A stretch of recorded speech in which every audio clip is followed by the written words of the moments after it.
오늘은 다니엘 12장을 살펴보려고 합니다. 다니엘서의 마지막 장입니다. 이제 우리는 다음 주 총정리하는 시간을 끝으로 망망대해 시리즈였던 다니엘서를 마무리하려고 합니다.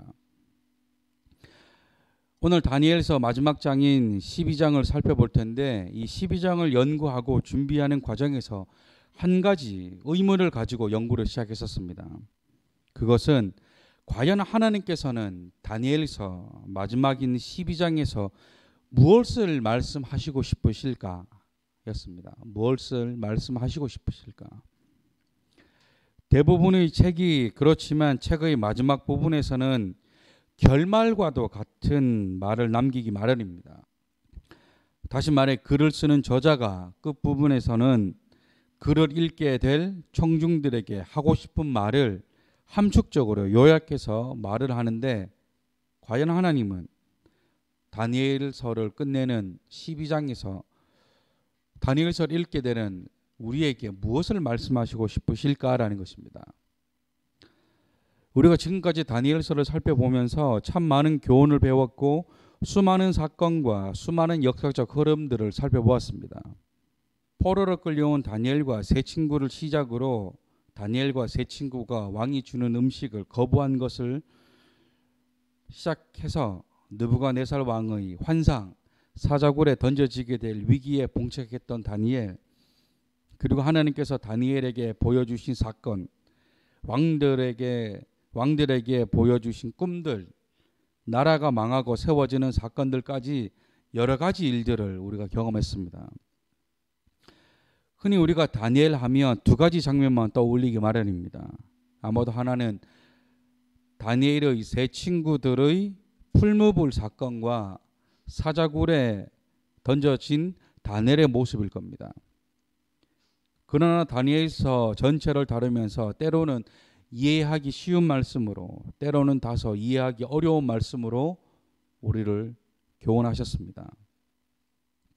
그렇다고 한다면 이제 끝장인 12장에서는 하나님은 다니엘을 통해 결론적으로 우리에게 무엇을 말씀하시고 있는지를 잘 살펴보아야 합니다. 우선은 다니엘 12장 말씀도 다니엘의 환상에 관한 말씀입니다. 이번 다니엘의 환상 가운데서도 세마포를 입은 자가 등장해 다니엘에게 하나님의 메시지를 전달합니다. 예전에도 그랬지만 구약의 다니엘서는 신약의 이 성경과 비슷하다라고 말씀드렸습니다. 다니엘서가 구약의 계시록이라고 한다면 신약의 계시록은 당연히 요한계시록입니다. 그래서 많은 학자가 말하기를 다니엘서를 이해하려면 요한계시록을 함께 보아야 한다라고 말합니다. 그만큼 서로 비슷한 부분이 많고 비슷한 비유나 상징들이 많이 나옵니다. 그 가운데 하나가 오늘 본문 가운데 등장하는, 또한 오늘 제목에서도 알 수 있는 책과 책들입니다. 오늘은 이 책과 책들에 대해 살펴보려고 합니다. 우선 12장 1절에 그때까지 없던 환난 일일 것이며 그때 내 백성 중 책에 기록된 모든 자가 구원을 받을 것이라 말씀합니다. 바꿔서 말씀드리면 이 책에 기록된 사람들은 구원을 받을 것이며 3절 말씀처럼 별과 같이 영원토록 빛나게 될 것이라 말씀하는 겁니다. 정확히 보면 이 책은 생명책입니다. 그리고 요한계시록에서도 같은 표현이 등장합니다. 요한계시록 20장 12절 말씀입니다. 제가 읽습니다. 내가 보니 죽은 자들이 큰 자나 작은 자나 그 보좌 앞에 서 있는데 책들이 펴 있고 또 다른 책이 펴졌으니 곧 생명책이라. 죽은 자들이 자기 행위를 따라 책들에 기록된 대로 심판을 받으리니. 아멘. 여기에서도 같은 표현인 책과 책들에 대한 말씀이 있습니다. 다시 말해 책들이 펴져 있고 또 다른 책이 펴져 있으니라고 할 때 이 두 책과 책들은 서로 다른 책입니다. 단수로 쓰인 책은 생명책이고 복수로 쓰인 책은 심판의 책입니다. 어떻게 보면 이 책들은 명부나 명단 같은 의미의 책입니다. 그렇다고 한다면 누가 생명책에 기록될 것이며 누가 심판의 책에 기록될 것인가가 아주 중요한 문제입니다. 여러분들은 어떤 책에 기록되고 싶습니까? 당연히 생명책에 기록되고 싶겠죠. 저도 생명책에 기록되고 싶습니다. 그렇다고 한다면 이 생명책에 기록될 자들은 어떤 자이고 생명책들의 심판의 책들에 기록될 자는 어떤 자들인지 우리가 알아보아야 합니다. 생명의 책에 기록될 자들은 예수 그리스도를 영접한 자들입니다. 예수 그리스도를 영접한 자.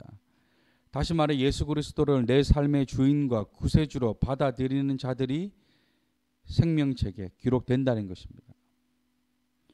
또한 오늘 본문 1절과 3절 말씀처럼 환난 가운데서도 예수 그리스도를 영접한 자들은 다 구원을 받을 것이며 이 영접한 자들이 지혜로운 자들이며 이들은 궁창의 빛과 같이 빛날 것이며 많은 사람을 예수님께로 돌아오게 한 자는 별과 같이 영원토록 빛날 것이라 말씀하고 있는 것이죠.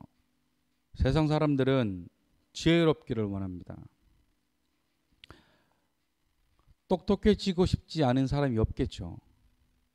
그러나 세상 사람들이 말하는 지혜란 공부도 잘하고 똑똑하며 슬기롭게 생각하는 것을 지혜라 말합니다.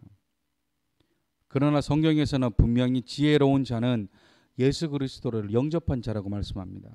우리가 말하는 지혜와 세상이 말하는 지혜가 개념적으로 조금 다르다는 것입니다. 마태복음 7장에서도 예수님이 말씀하시기를 누구든지 이 말을 듣고 행하는 자는 그 집을 반석 위에 지은 지혜로운 자와 같다고 말씀합니다.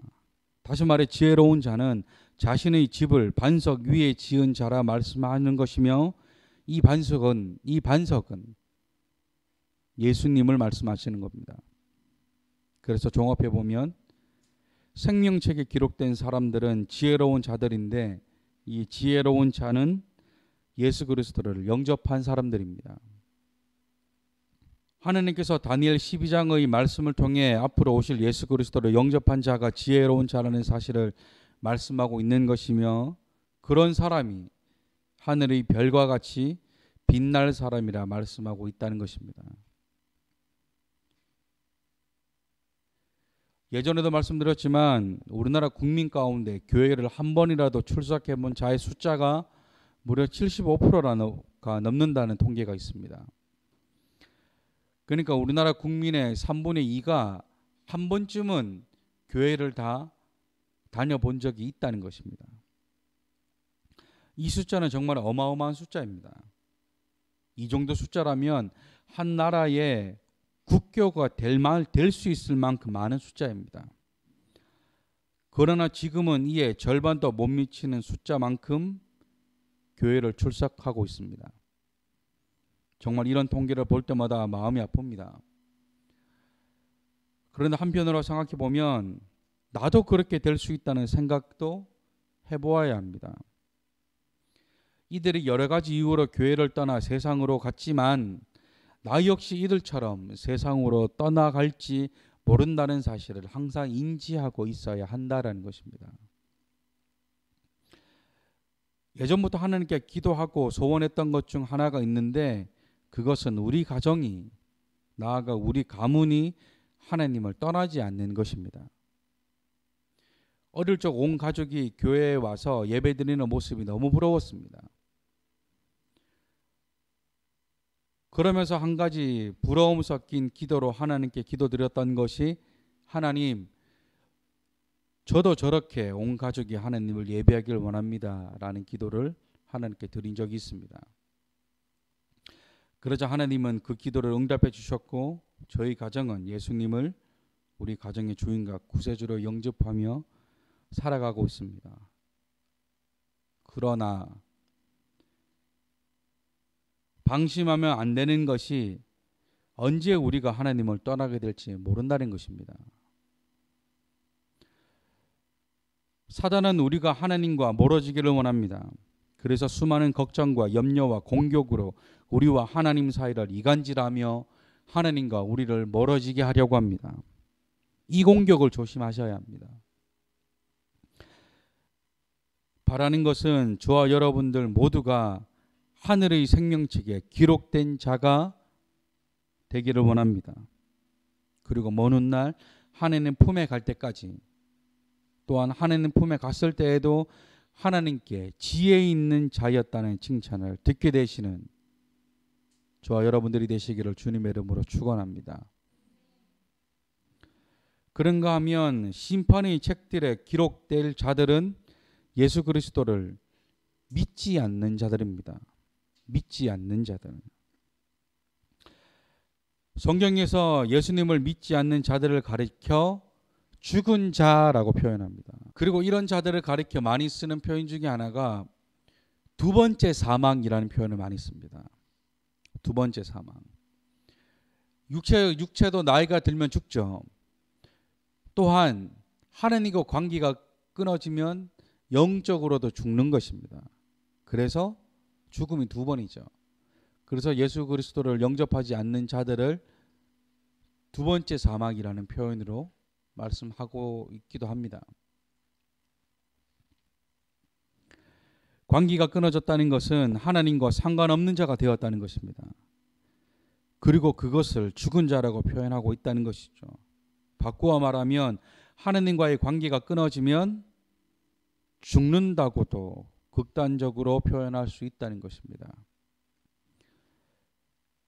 우리가 찬양하면서도 알게 되었지만 구원이란 행위로 되는 것이 아닙니다. 돈이 많다고, 능력이 많다고, 잘생겼다고, 기부도 많이 하고 선한 일을 많이 했다고 해서 구원을 받는 것은 아닙니다. 오직 예수 그리스도를 나의 주인과 구세주로 믿는 그 믿음으로 구원받습니다. 또한 반대로 앞에서 읽었던 계시록 20장 12절에서는 죽은 자들은 자기 행위를 따라 심판의 책들에 기록된다고 말씀합니다. 여기서 말씀하는 행위를 따라 심판받는다고 할 때 이 행위는 예수님을 믿지 않는 것입니다. 하느님과의 관계가 끊어진 것이죠. 세상 사람들은 교회를 또한 성경을 너무 배타적이고 이기적이라 말합니다. 지들밖에 모르고 성경만 옳다고 말하고 교회는 교회 사람들밖에 모른다고 말하고 교회 다니는 사람은 성경만 믿는다고 말하고 그렇게 얘기를 합니다. 배타적이라는 말은 자신들만 옳고 다른 사람을 배척하는 것을 말합니다. 이기적이라는 것은 자신밖에 모르는 것을 말합니다. 맞습니다. 성경은 배타적이며 이기적입니다. 그런데 중요한 것은 그래야만 말씀을 지킬 수 있다는 것입니다. 하나님은 성경을 통해 우리에게 말씀하시기를 오직 하나님 한 분만 참신이라 말씀합니다. 그리고 다른 우상들을 경멸하십니다. 왜요? 왜 하나님이 이방신을 우상을 섬기지 말라고 하십니까? 그래야만 구별될 수 있고 깨끗해질 수 있기 때문입니다. 구약 39권을 한마디로 정의해 보라고 한다면 우상을 섬기지 말라는 말로 정의할 수 있습니다. 그만큼 하나님은 우상 섬기는 것을 경멸하십니다. 보세요. 거룩함이란 태어날 때부터 정해진 것이 아닙니다. 거룩함이란 뭔가 신비롭고 신기한 것이 아니라는 겁니다. 거룩함이란 물리적으로 구별한 것을 거룩함이라 말씀합니다. 다시 말해 더러운 것들 가운데 구별하여 깨끗하게 한 것을 거룩이라 말씀합니다. 그리고 깨끗해진 거룩한 것을 더럽게 하지 말라고 말씀하고 있다는 것이죠. 예수님을 믿지 않는 것도 지혜롭지 못한 행위이지만 예수님을 믿는다고 하면서 거룩하게 살지 못하는 것도 지혜롭지 못한 행위입니다. 다른 사람이 다 한다고 해서 나도 해도 되는 것이 거룩이 아닙니다. 남들도 다 하니까 나도 해도 되겠지가 거룩이 아니라는 것이죠. 구원은 행위로 받는 것이 아니나 구원받았다면 그 구원에 맞는 삶을 살아야 합니다. 아멘. 굉장히 중요한 말입니다. 하나님을 떠나지 않고 하나님의 가르침과 교훈을 마음에 새기며 말씀에 순종하는 삶을 살아야 한다는 것입니다. 이것이 지혜로운 자입니다. 바라는 것은 우리의 이름이 심판의 책들에 기록되지 않아야 합니다. 또한 생명책에 기록되었다가 심판의 책들에 기록되지 않아야 합니다. 올 한 해도 거룩한 삶으로 심판의 책들에 기록되지 않고 생명의 책에 기록되어지기를 주님의 이름으로 간절히 축복합니다.